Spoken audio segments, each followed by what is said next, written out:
risikonya. Sama seperti orang finance kan, high risk, high return. Kamu udah masuk ya kamu udah tahu dong resikonya gede berarti returnnya gede. Ketika kamu kena di resiko gede ini ya jangan marah.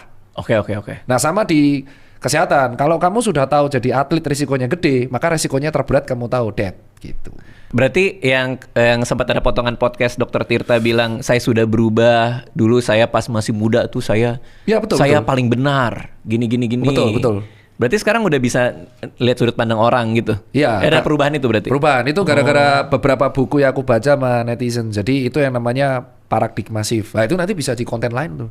Jadi dari buku yang aku baca, dari buku yang baca, manusia bisa ada minum susu juga nanti di tengah itu. Minum susu sambil kita baca buku ya. Iya. Terus. Jadi dari buku yang aku baca, ternyata perkembangan manusia itu bukan hanya secara intelektual, tapi juga secara emosional. Nah, di masa kecil sampai dia masa dewasa itu ada prinsip yang berubah. Itu yang dinamakan paradigma shift. Nah, kalau dia tidak pernah mengalami live event atau dia tidak pernah ngobrol sama orang, maka POV-nya itu akan dipegang terus sampai mati. Dan ciri khasnya adalah dia sulit menerima POV orang. Nah, sampai akhirnya kalau dia ada live event, dia akan mulai listening to people, listening to other people opinion, sehingga dia nanti akan mulai terbuka dan mengalami paradigma shift. Nah, paradigma shift ini yang terjadi di aku.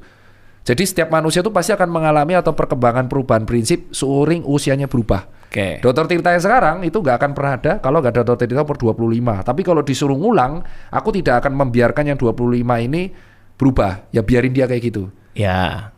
Daripada nanti kalau dia kayak gitu, nanti umur 35 aku belum bisa kayak gini. Pertanyaannya, live eventnya apa berarti? Nyaris mati. Oh iya? Ya pas gue jarak jauh itu nyaris mati. Wow. Live event 2 kali yang membuat aku berubah itu adalah ketika aku gue jarak jauh di event namanya Audax tuh 1200, aku pingsan di KM 300. Terus pas pingsan itu ditolong sama warga. Ternyata heart rate-ku 220 BPM. Astaga. Masih hidup, arogan. Karena masih remuk lah. Terus habis itu aku check up. Ternyata VO2 max ku hancur lebur di situ.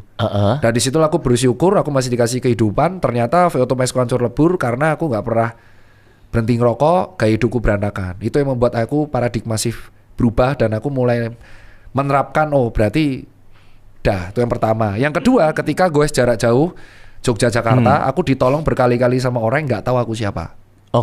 Dan itu yang membuat akhirnya aku tahu bahwa ternyata follower itu hanya dunia maya. At the end ketika di jalanan ada beberapa orang yang nggak tahu kamu siapa dan menolong kamu tanpa pamrih. Nah 2 hal inilah yang membuat aku agak hati-hati dalam bertindak. Karena kita nggak tahu, siapa tahu dia followernya cuma 10, tapi di jalanan dia bisa menolongmu. Dan akhirnya kesimpulan ketiga adalah don't burn the bridge. Jadi misalkan kamu benci sama orang, jangan benci 100%. Karena bisa saja orang yang benci ini akan membantumu, tapi kalau kamu sudah dendam, kamu bakar jembatannya, ya kamu nggak punya siapa-siapa lagi. Gokil.